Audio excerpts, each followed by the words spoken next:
അപ്പോൾ ഞാൻ ആദ്യമായിട്ടാണ് ഒരു ഓൺ വോയിസ് വീഡിയോ ആയിട്ട് എൻ്റെ യൂട്യൂബ് ചാനലിൽ വരുന്നത്.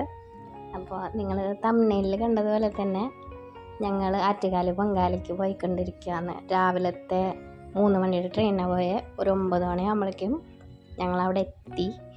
പിന്നെ ഒരു 9:50 ആകുമ്പോഴേക്കും കലം വെച്ചു. പിന്നെ 10 മണി ആ ടൈം ആകുമ്പോഴേക്കും നമ്മൾ കലത്തിലേക്ക് അഗ്നി പകർന്ന്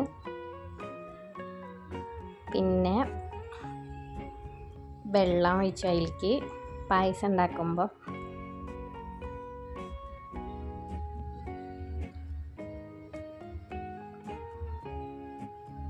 അത് കഴിഞ്ഞ് എല്ലാവരും ഇതുണ്ടാക്കാൻ വേണ്ടി ഇങ്ങനെ സെറ്റായി നിൽക്കുന്നത്. ഞാൻ എന്തോ അന്തം വിട്ട് അങ്ങനെ നിൽക്കുന്നുണ്ട്.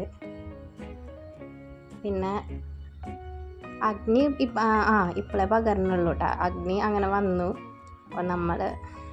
അപ്പോൾ ആ ചേച്ചി പറഞ്ഞു ഞാൻ ഉള്ളിലേക്ക് വെക്കാം എന്നിട്ട് കത്തിച്ചാൽ മതി, കാരണം അതിങ്ങനെ പൊന്തി വരുന്നുണ്ടായിരുന്നു. അപ്പോൾ ആ ചേച്ചി പറഞ്ഞു അവിടെ വെക്കാം, നിങ്ങൾ അതിൽ നിന്ന് എടുത്തോ എന്ന് പറഞ്ഞു. നമ്മളങ്ങനെ എടുത്ത് അപ്പോൾ നമ്മുടെ ഇതിലേക്ക് വെക്കുകയാണ്. അപ്പോൾ അമ്മ പറഞ്ഞു എന്നോട് തന്നെ വെക്കാൻ പറഞ്ഞു. ഞാൻ തന്നെ വെക്കാം. അപ്പോൾ ഞാൻ ഫോൺ അമ്മയ്ക്ക് കൊടുത്തിട്ട് നിങ്ങൾ കാണുന്നത് ഞാൻ വെക്കണതാണ്. ഞാൻ വെച്ചു. അങ്ങനെ എന്നോട് പൊങ്കാല ഇടാനാണ് പറഞ്ഞത്. കാരണം നമ്മുടെ കാര്യസാധ്യത്തിനൊക്കെ നല്ലതാണ്, ദേവി നമ്മൾ അനുഗ്രഹിക്കും, അങ്ങനെ എന്തൊക്കെയാണ് പറയണേ. അങ്ങനെ വെള്ളം തിളച്ച് അരിയിടാനുള്ള സമയം ഞാൻ 3 വട്ടം അങ്ങനെ ഉഴിഞ്ഞ് അരി ഇട്ടുകൊണ്ടിരിക്കുകയാണ്.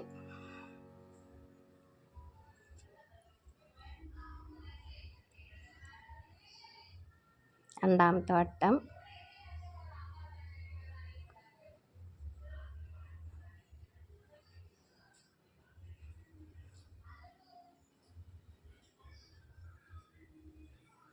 പിന്നെ ലാസ്റ്റ് ഇതാ 3-ാമത്തെ വട്ടം ഇടാൻ പോകണം. അത് കഴിഞ്ഞപ്പോൾ ലാസ്റ്റ് കുറച്ച് ബാക്കിയുള്ളത് ഞാൻ കയ്യിലുകൊണ്ട് ഇട്ടു കേട്ടോ. അപ്പോൾ അതിട്ടപ്പോൾ തൊട്ടടുത്തിരിക്കുന്ന ചേച്ചി പറഞ്ഞു കയ്യിലുകൊണ്ട് ഇടാൻ പാടില്ല. അപ്പോൾ ആ ഒരു സീനാണ് ഇപ്പോൾ നിങ്ങൾ കാണുന്നത്. അപ്പോൾ ഞാൻ കൈ കൊണ്ട് എടുത്തിട്ട് വീണ്ടും ഇടുകയാണ്.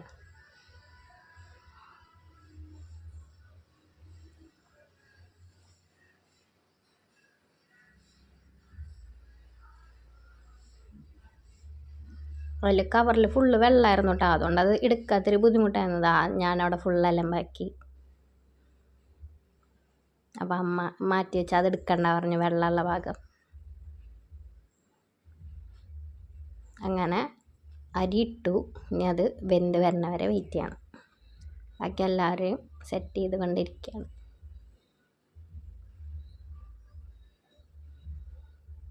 ഞാനവിടെ ഏലക്ക പൊട്ടിച്ചൊക്കെ ഇടുന്നുണ്ട്. ഇതാ തിളച്ചു, നമ്മുടെ പായസം തിളച്ച് വന്നിട്ടുണ്ട്. പിന്നെ അത് കഴിഞ്ഞപ്പോൾ അമ്മ വന്നിട്ടൊന്ന് ഇളക്കി കൊടുത്തു.